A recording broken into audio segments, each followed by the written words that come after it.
Hey folks, welcome back to the Portable Gamer. Welcome back to European Truck Simulator 2. And welcome to... Oh, you know what? I get so fancy with these names sometimes. I overcomplicate things. Maybe it's just Nickel. N-I-K-E-L, and we are in Russia, are we not? Yeah, I believe we are, because here's the border. This is Finland, and over here is Russia. So this is Russia. N-I-K-E-L. Maybe it's just Nickel. We're going to haul a digger from Nickel. Probably wrong. Nickel to Murmansk. And we swap trucks. We are in our RJL Scania.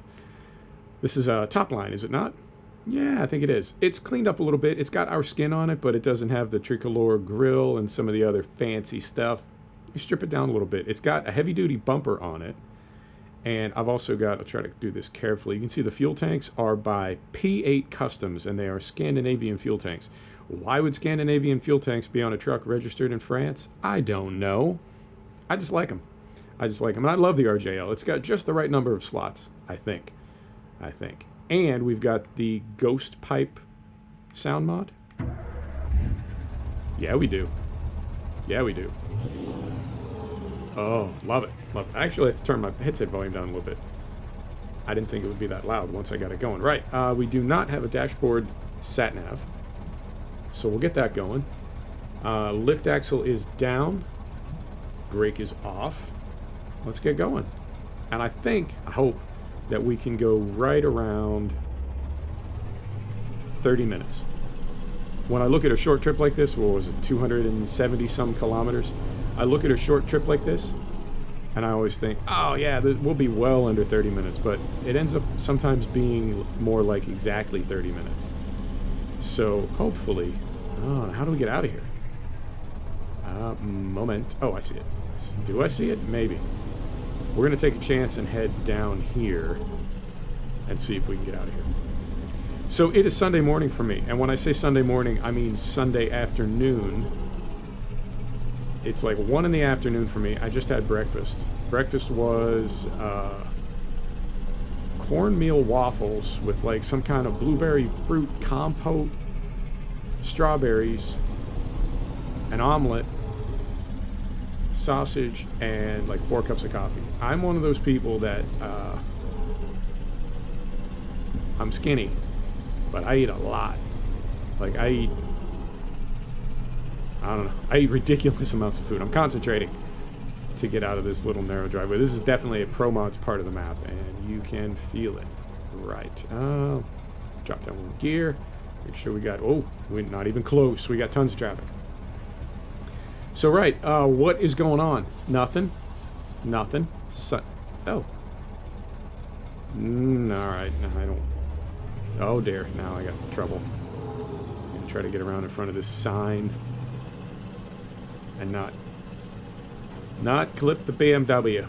Who wants to do that? Got it? Watching in my mirror. Got it.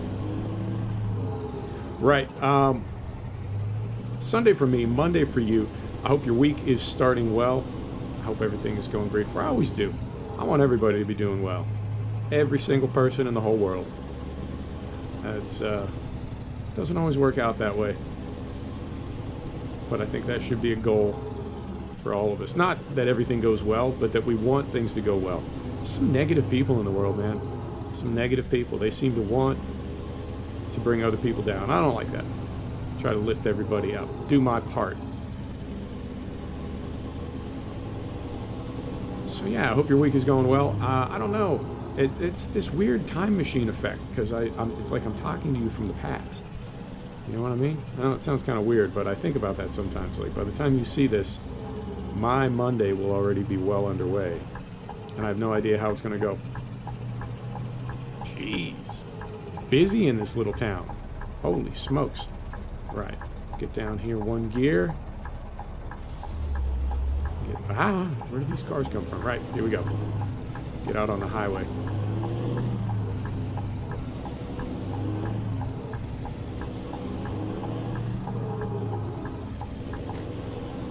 Fantastic.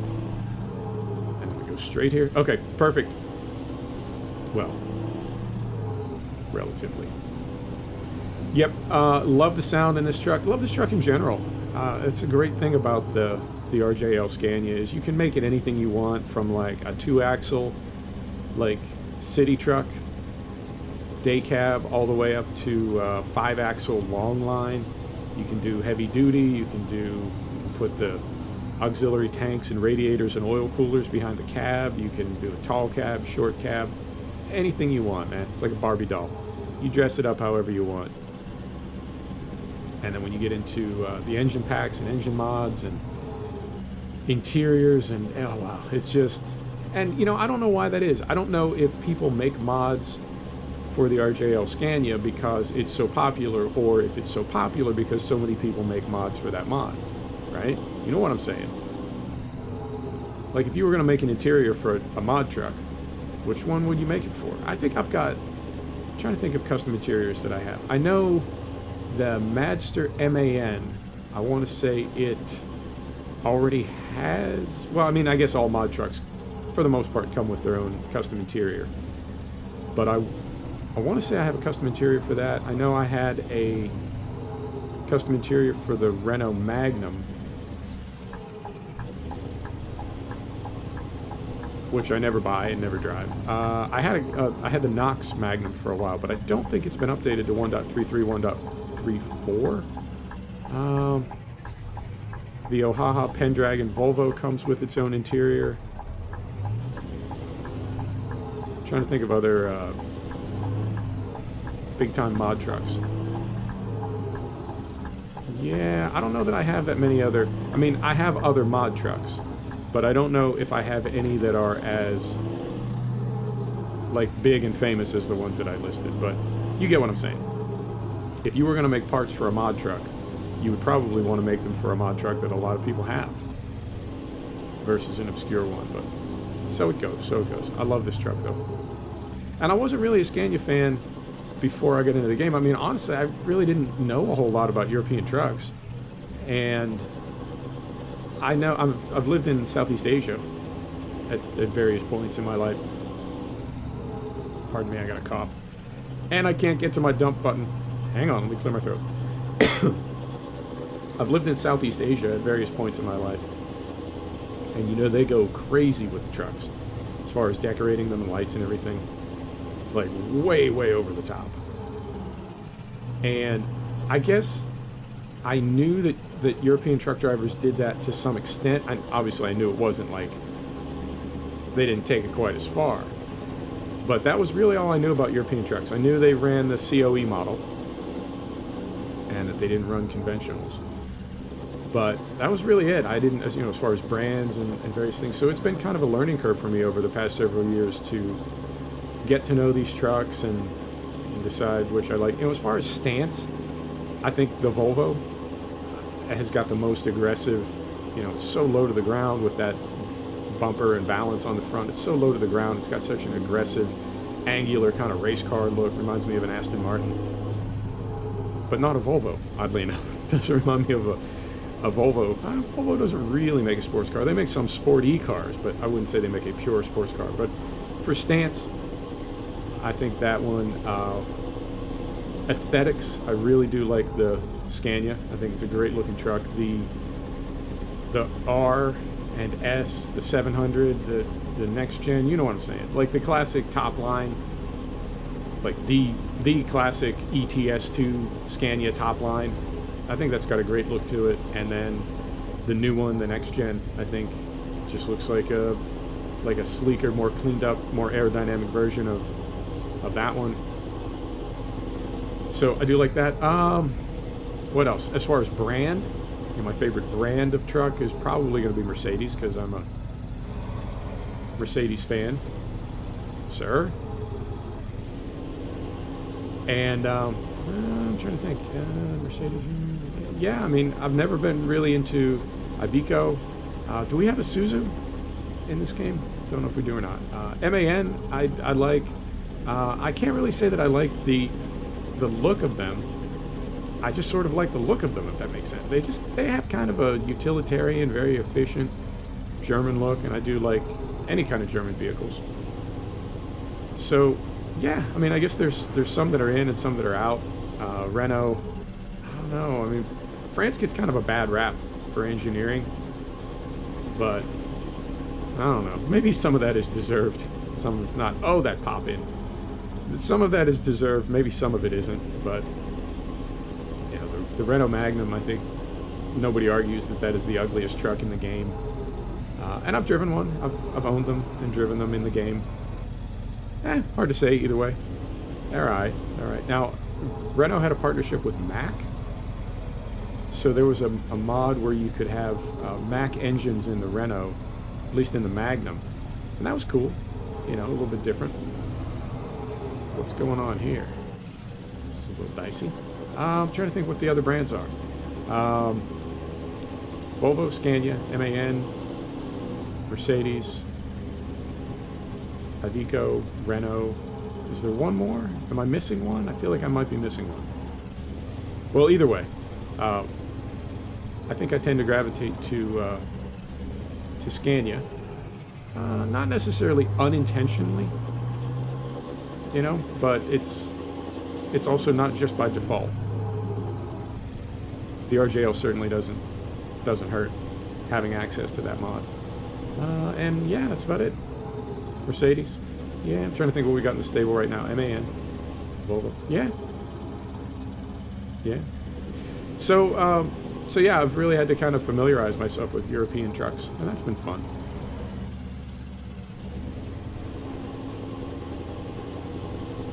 Moment. Concentrating.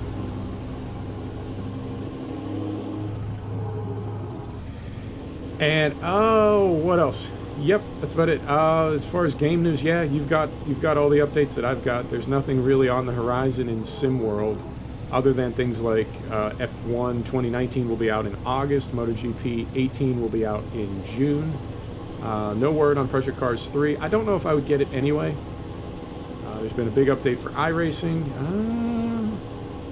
No word yet on the Washington DLC for ETS. Now, there is a rumor of a big regional DLC dropping for ETS2, and in the same way that we speculated on whether the ATS regional drop would be Washington, Texas, or the Rocky Mountain states, I think we have to kind of acknowledge that this next DLC for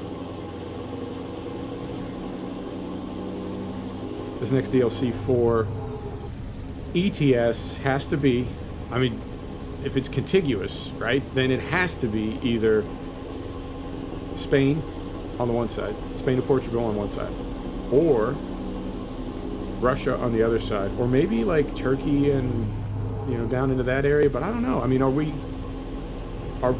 has the map expanded out far enough in base game that we could connect to Turkey? Because there's a couple places in between, are there not? Like, because we go as far east as like Poland and the Czech Republic and Romania, maybe? Moldova? Is that in base map? I think it might be. That's in going east. Maybe, I'm not sure. But there's other stuff between like Poland and Turkey, surely. So maybe we're not quite ready to go to Turkey yet, but I know there's a huge market for the game in Turkey. There's a lot of Turkish players. And then the other thing that I've considered, and this would be a really big announcement, is if they added like Japan or something. And that would not be contiguous. I don't know how they would coordinate that. But I've thought about the possibility of them doing the same thing in ATS, where they have non-contiguous map. Essentially in the same way that they have a ferry crossing, right? You would have a ferry crossing from like New Mexico to like Virginia. You know, you'd skip all the middle bits, and then you would just have some of that East Coast corridor, like Virginia up toward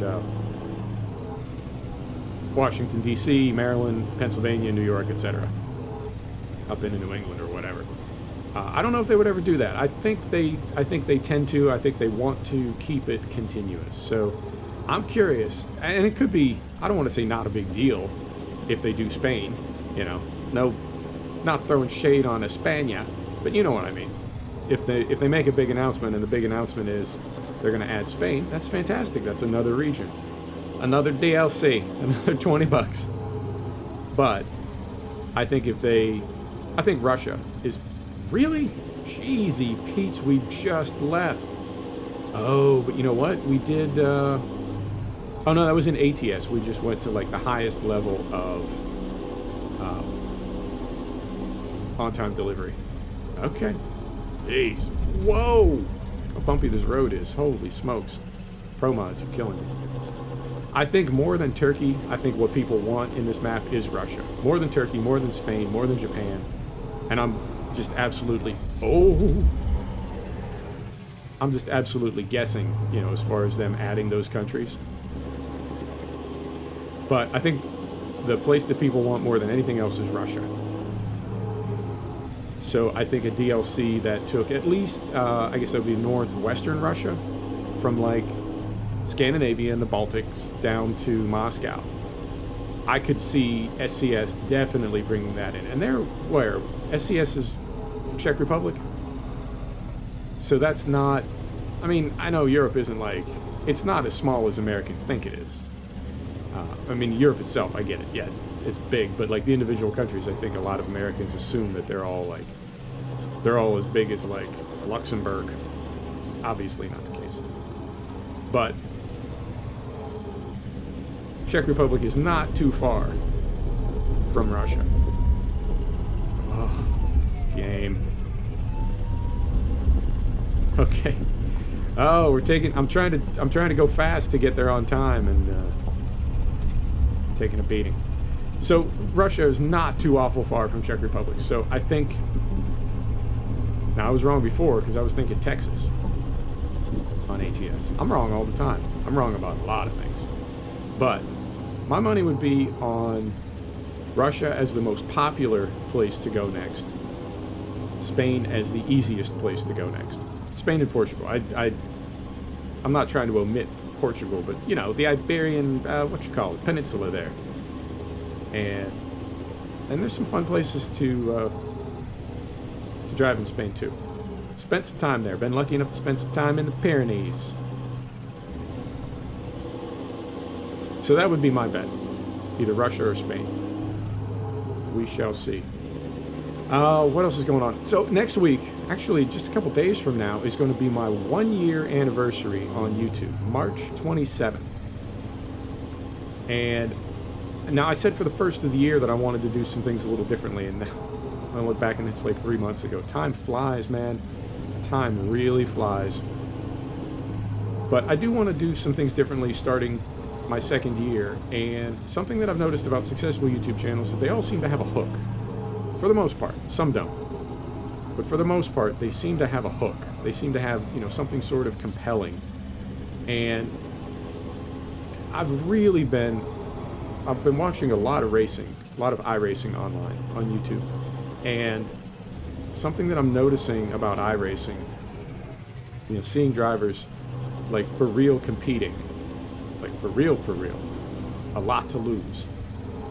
And I'm thinking about some of the race sim drivers, race game drivers that I've seen on YouTube in the past, and looking back at my own early race videos.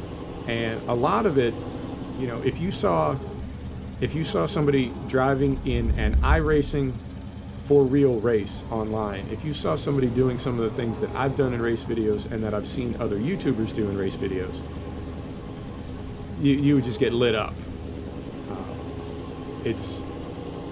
You have to drive so accurately and so realistically in iRacing, or it just messes up everything for the other drivers.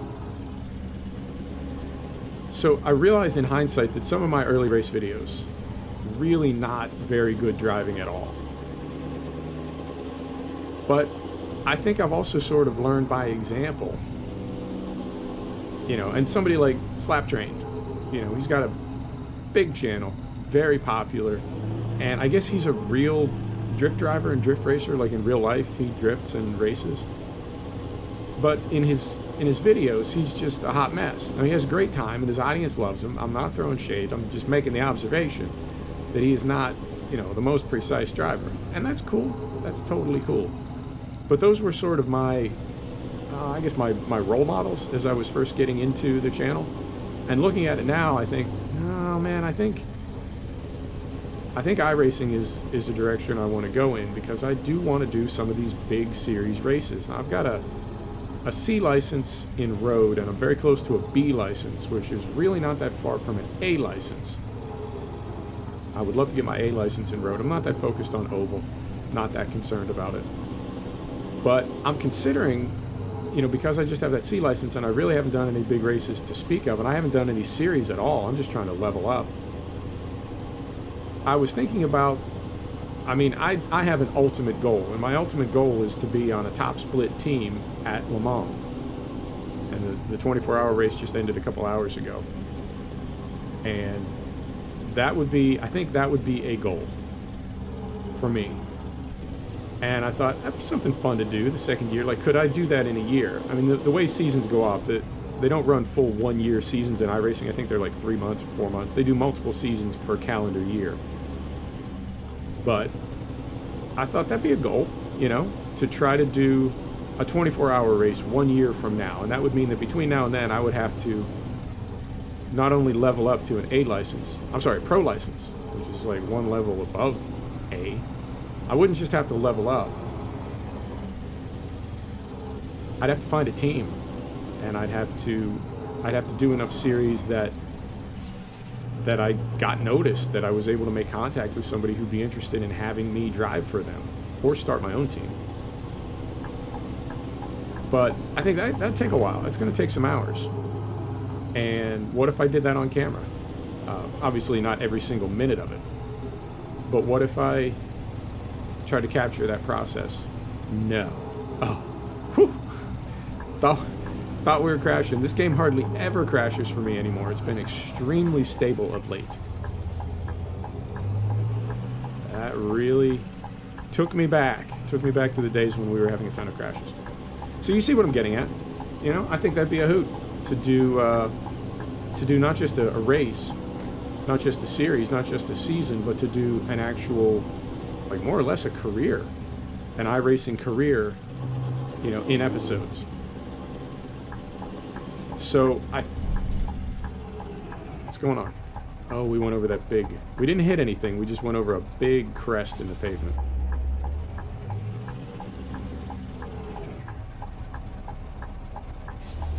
Let me out. Beautiful. So I think that would be fun, and I think that could be something like compelling enough. You know what I'm saying? Channel needs a hook. I like these long play videos, but between me and you, I think we can admit that they can be a little repetitive. You know, we're kind of doing the same thing, and there's not really any what happens next. So I think in the interest of getting a little bit of what happens next into the channel, maybe we'll track my career in iRacing. And I think it's easy enough that I can either do a screenshot of my license status and my safety rating and everything at any given moment. I can either screenshot it, or I can just put it in the about, you know, just put my stats in the about. Going to a construction site, digger. Fair enough. So yeah, let's plan on doing that, and I'll start that. I'm going to be heading to a new Airbnb. It looks like I'm going to have plenty of room for everything, but I'll have to set up my wheel and my big monitor and a couple other things, and it looks like I'll have room to do that, and I'll be there long enough that I can do that. And that would be, I'd like to do that. I'd like to drive with the wheel again, because I simply cannot drive accurately with the gamepad anymore. I can definitely have fun in something like Project Cars, but I just can't be accurate. I can't hit those repeatable lines, and also you get no feedback.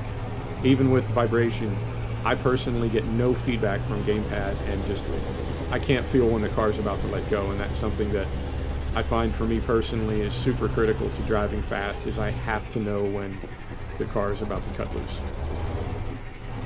Right, one swing, can we do it? Let's try it.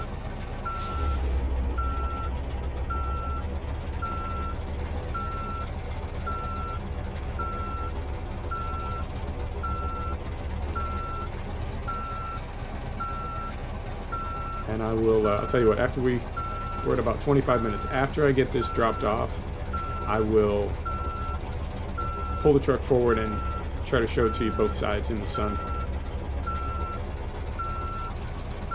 That's not bad. That's one swing.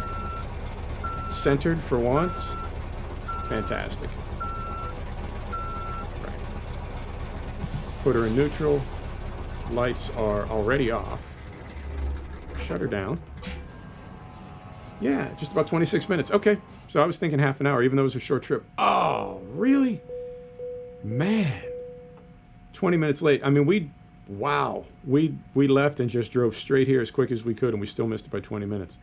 That is tricky, but so it goes. Okay, so we'll go here. We'll go back here. And let me pull forward for you.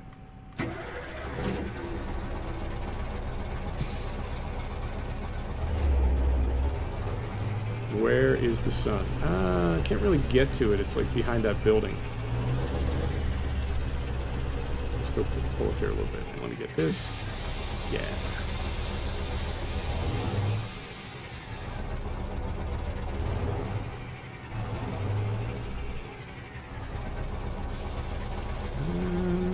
Moment. Concentrating.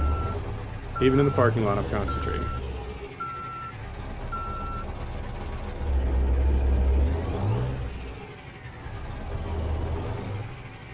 Yeah, so this is another RJL Scania, and that's the P8 custom tanks, custom bumper, I want to say.